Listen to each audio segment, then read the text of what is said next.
자, 지금까지 위에서 가장 중요한 분비 기능인 위산 분비에 대해서 얘기했습니다.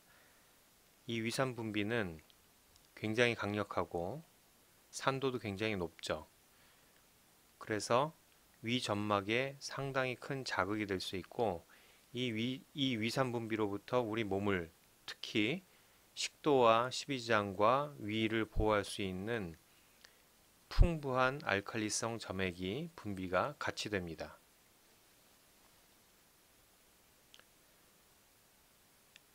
알칼리성 점액은 50만 달톤 정도의 당 단백질입니다.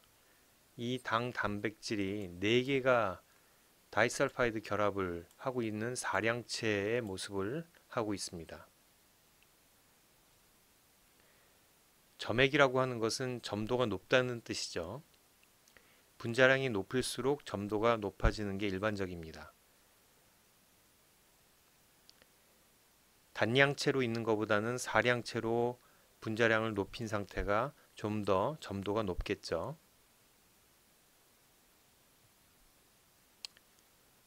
점액이 위벽을 보호하는 기능을 하려면은 알칼리성도 중요하고 점도도 중요합니다.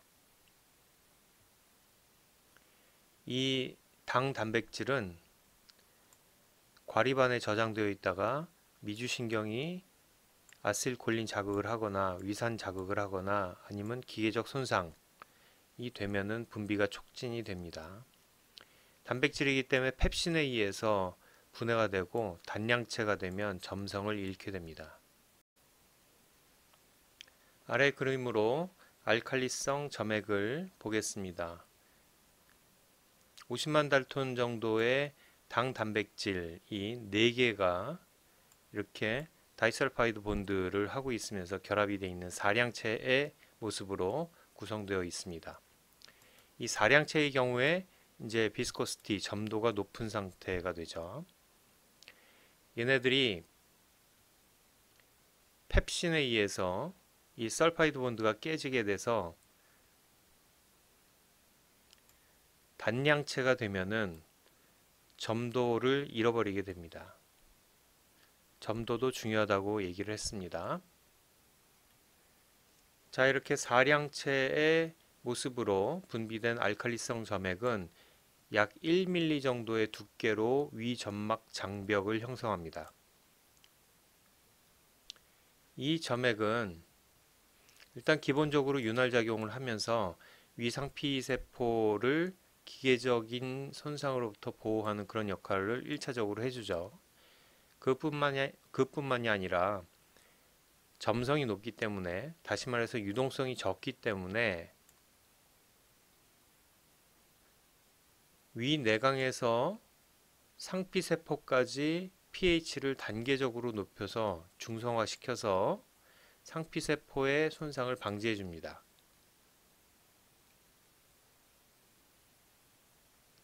자, 그림으로 설명하겠습니다. 아래 그림의 가운데를 보게 되면은 유동성이 적은 알칼리성 점액이 1mm 정도가 쌓여 있는 이런 상태입니다. 유동성이 적다는 것은 움직이지 않는다는 거죠. pH 2 정도의 강한 위산이 자극을 하게 되면은 점액의 알칼리성에 의해서 단계적으로 pH가 높아지게 됩니다. 접촉한 가장 윗면 쪽에서는 pH 3, pH 4, pH 5, pH 6, pH 7 유동성이 적기 때문에, 점성이 높기 때문에 움직이지 않고 이렇게 단계적인 레이어를 층을 구성할 수 있다는 거겠죠. 만약에 유동성이 높다면은 워시 돼 가지고 씻겨 나가면서 바로 pH2가 pH 2가 상피세포를 자극할 수도 있습니다. 이 상태에서 펩신이 자극을 또 하게 되면 펩신은 사량체의 점액을 분해를 해서 유동성을 높여버린다고 그랬죠. 여기는 이제 씻겨 나가게 됩니다. 이때 새로운 알칼리성 점액이 밑에서부터 보충이 되면서 펩신에 의해서 분해서 씻겨 나가는 알칼리성 점액을 보충해서 계속 1mm 정도의 위점막 장벽을 계속 유지해야 됩니다. 자, 오른쪽 그림으로 보겠습니다. 점액 내에서 하이드로젠 아연을 바이카보네이트이 계속 제거해주고 있는 이런 상태죠. 하이드로젠 아연은 점액의 가장 위층부터 아래까지 계속 감소하는 그런 상태로 변화하게 됩니다. 이렇게 유지할 수 있는 것이 점액의 점성 때문에 그렇습니다. 점액의 점성이 유지되기 때문에 점액의 층에서 이런 단계적인 산도의 층을 이루게 되는 거죠. pH 1.52에서 pH 7까지 단계적으로 변하면서 위 상피세포에는 위산이 직접적으로 접촉하지 않아도 되는 이런 보호장치가 위점막 장벽입니다. 이런 알칼리성 점액의 분비가 부족하거나 아니면 위산의 분비가 너무 많으면 이런 위점막 장벽이 깨질 수가 있겠죠. 이렇게 위점막 장벽이 깨지면 위상피세포가 손상을 받게 됩니다. 이런 상태를 소화성 궤양 또는 미란, 그보다 덜 심한 것은 미란이라고 얘기를 합니다. 이렇게 손상을 받으면 받은 상피 쪽의 점막세포에서 점액 분비가 더 감소하고 이로 인해서 주변에 있는 세포까지 상피세포까지 손상을 받게 되는 이런 악성 순환의 고리에 빠지게 됩니다. 그래서 속쓰림이 나타났다 아니면은 미란, 위염이 발생을 했다 하는 순간에는 위산의 분비를 억제하든지 아니면 분비된 위산을 제거하든지 이런 방법을 통해 가지고 위 상피세포의 손상이 더 번져나가는 것을 막는 그런 치료법이 중요하겠죠. 자, 다음 세 번째 위의 분비는 펩신의 분비입니다. 펩신은 주세포에서 분비가 되죠. 칩셀에서 분비가 됩니다. 분비가 될 때는 비활성 상태인 펩시노젠의 형태로 분비가 됩니다. 펩시노젠은 활성화되어 있는 펩신에 단백질이 추가적으로 더 붙어 있는 상태입니다. 그래서 42,500달톤 정도 크기의 펩신인데 얘네들이 한번 분비가 된 다음에 위산에 노출되면 pH 3 이하의 환경이 되는 거죠. 이러면은 펩시노젠의 일부가 잘려나가면서 분자량이 35,000달톤 정도의 활성요소인 펩신으로 전환이 됩니다. 자, 다시 얘기하면 주세포에서 분비되는 펩시노젠이 분비된 다음에 위산에 의해서 일부가 잘려나가면서 활성화된 효소 상태인 펩신으로 전환이 됩니다. 이 펩신은 펩신 자체가 펩시노젠을 활성화시킬 수 있고 이 자기 자신이 스스로 활성화시키는 것을 자가촉매라고 얘기를 하죠. 자, 펩신은 위에서만 활동을 합니다. pH가 낮은 상태에서만 활동하는 그런 활성 효소입니다. 단백질 분해 효소입니다. 이 활성화된 펩신이 pH 5 이상의 환경이 되면은 활성을 잃어버립니다. 이 얘기는 12지향으로 내려가서 이자액 또는 담즙을 만나면은 활성을 잃어버린다는 것이죠. 이 펩신이 단백질의 어떤 부위를 소화해내는지는 다음 시간에 좀 더 자세히 얘기할 것입니다. 자, 펩신은 미주신경과 장신경에서 분비되는 아스틸콜린이 주요 분비, 자극, 인자입니다. 위산의 분비와 위운동 이런 것들도 펩신 분비를 촉진하지만은 이런 것들은 주세포를 직접 자극한다기보다는 장신경과 미주신경 활성을 증가시켜서 간접적으로 펩시노겐 분비를 촉진하는 것으로 그렇게 알려져 있습니다. 자, 위에서 분비하는 네 번째 분비 요소 중에 하나는 내인성 인자입니다. 내인성 인자는 벽세포에서 위산과 함께 분비가 됩니다. 내인성 인자는 당 단백질이고요. 음식물 안에 있는 비타민 B12를 흡수하는 데 필수적인 것입니다. 그래서 비타민 B12가 인트린식 팩터 내인성 인자에 결합해서 작은 창자를 지나면서 내인성 인자를 인식하는 그런 방식을 통해서 소장으로 흡수가 되면 작은 창자로 흡수되면 그때 비타민 B12도 덩달아서 같이 흡수가 되는 거죠. 비타민 B12는 혈구 생산에 굉장히 필수적인 조효소입니다. 얘네들이 결핍이 생긴 경우에 악성 빈혈이라고 얘기를 합니다. 자, 이런 악성 빈혈이 생길 수 있는 상황을 상상을 해보면 만약에 위암이 생겨가지고 위를 절제한 사람 같은 경우에 벽세포가 없어지는 것이죠. 이렇게 위를 절제해서 벽세포가 없어지면은 비타민 B12는 흡수하지 못하게 되고 이렇게 되면은 악성 빈혈이 나타날 수 있는 거죠. 그렇기 때문에 위장을 절제할 때는 완전히 다 절제하는 것보다는 벽세포가 있는 몸통과 펀더스 부분은 남겨놓고 유문과 방 쪽을 제거하는 그런 부분 절제술이 흔하게 이루어집니다.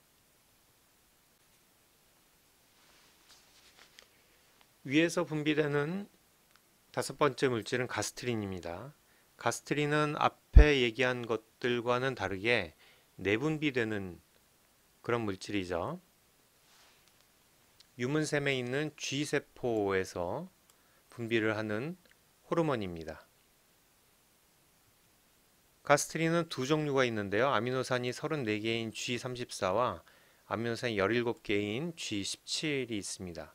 하지만 상관없이 맨 마지막에 있는 4개의 아미노산 배열이 CCKB 리셉터에 붙는 거기 때문에 두 개는 거의 똑같은 역할을 합니다. 여섯 번째 분비 물질은 소마토스타틴입니다. 벽세포의 위산 분비를 억제하는 자극으로 소개를 한번 했었죠. 유문샘의 D세포에서 분비하는 호르몬입니다. 소마토스타틴은 위에서만 분비하는 게 아니라 위창자 전반에서 분비가 되고 대부분의 장 호르몬 분비를 억제하는 그런 억제 호르몬으로 작용을 합니다. 위의 생리의 마지막 기능들이죠. 소화와 흡수에 관련된 그런 기능에 대해서 알아보겠습니다. 자, 일단 음식물의 소화에 관련돼서는 침을 통해서 음식물과 섞여 들어온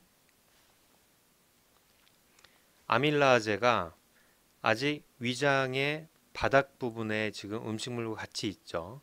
이 동안에는 소화가 일어납니다. 또 주세포에서 분비하는 펩신에 의해서 음식물에 있는 단백질이 위산이 있는 상태에서 pH가 5 이하인 상태에서는 단백질이 분해가 일어납니다. 하지만 대부분의 소화는 작은 창자에서 일어나는 것이고 위에서는 작은 창자의 소화를 도와주는 정도의 역할을 합니다. 전체 위창자의 소화 중에서는 위가 10에서 30% 정도를 담당한다고 생각을 하면 될 겁니다. 자, 위에서 흡수는 거의 일어나지 않습니다.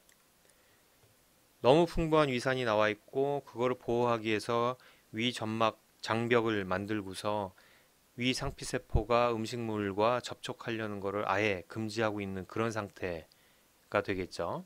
이런 상태에서 음식물은 영양분, 물 상관없이 점막 상피세포가 직접적으로 노출되지 않기 때문에 흡수가 거의 일어나지 않는다고 보는 것이 맞습니다. 하지만 이럼에도 불구하고 알코올과 아스피린 같이 지질 용해성이 높은 물질 같은 경우에는 흡수가 잘 일어납니다. 따라서 술과 안주를 같이 먹으면은 안주는 하나도 흡수되지 않았는데 술이 먼저 흡수가 돼가지고 얼굴이 벌게지는 경우가 많죠. 이 밖에도 아스피린 같은 물질은 직접적으로 위장에, 위점막에 흡수가 되면서 위샘에 있는 벽세포의 위산 분비를 자극하기도 합니다. 자, 이렇게 위생리에 대해서 운동, 분비, 소화, 흡수에 대해서 얘기했습니다.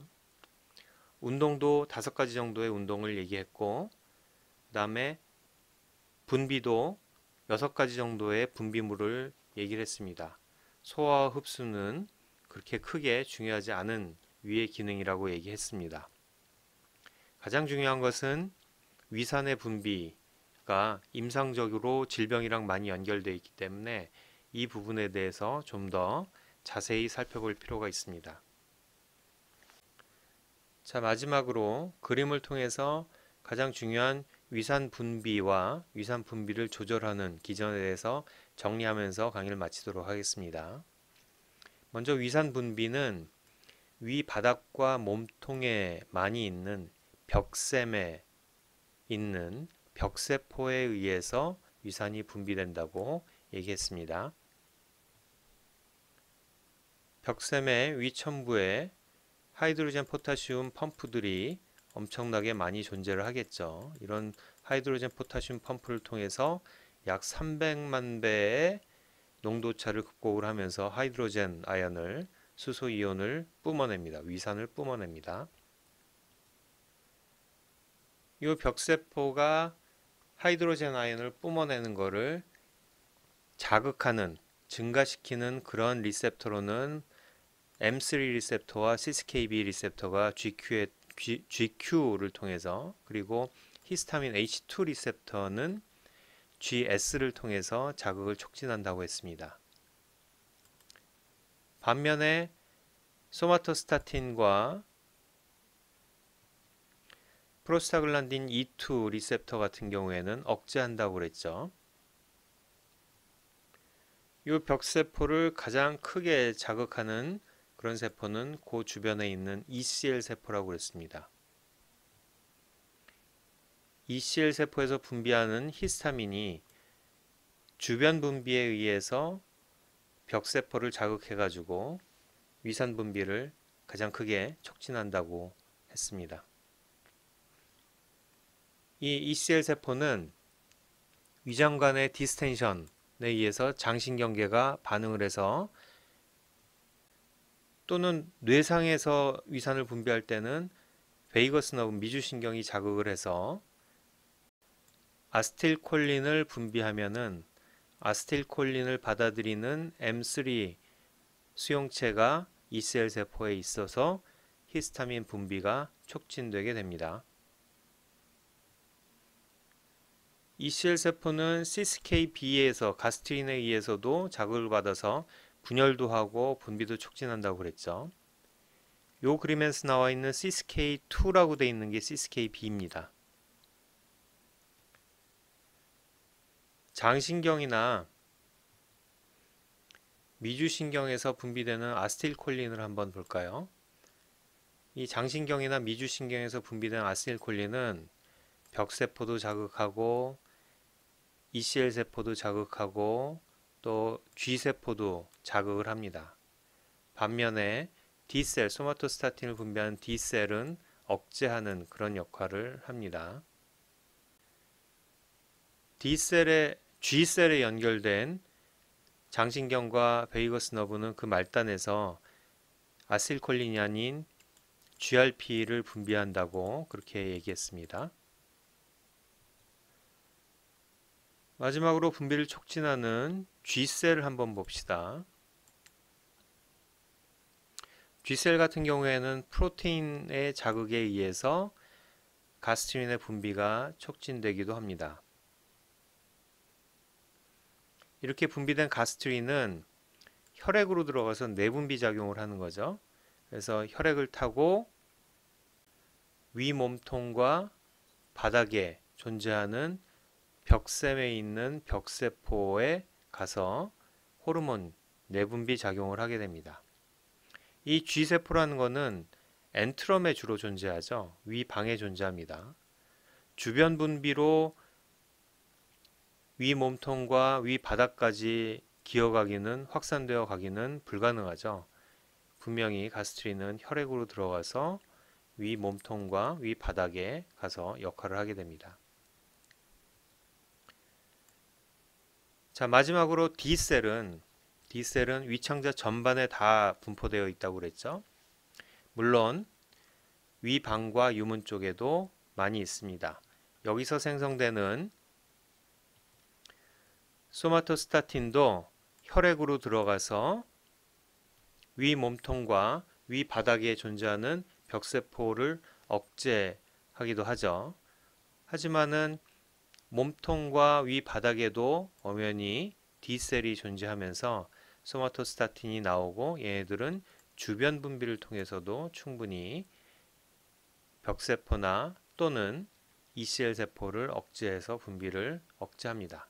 위산의 분비를 억제합니다. 자, 이렇게 위산의 분비에 대해서 굉장히 강조하면서 강의를 했습니다.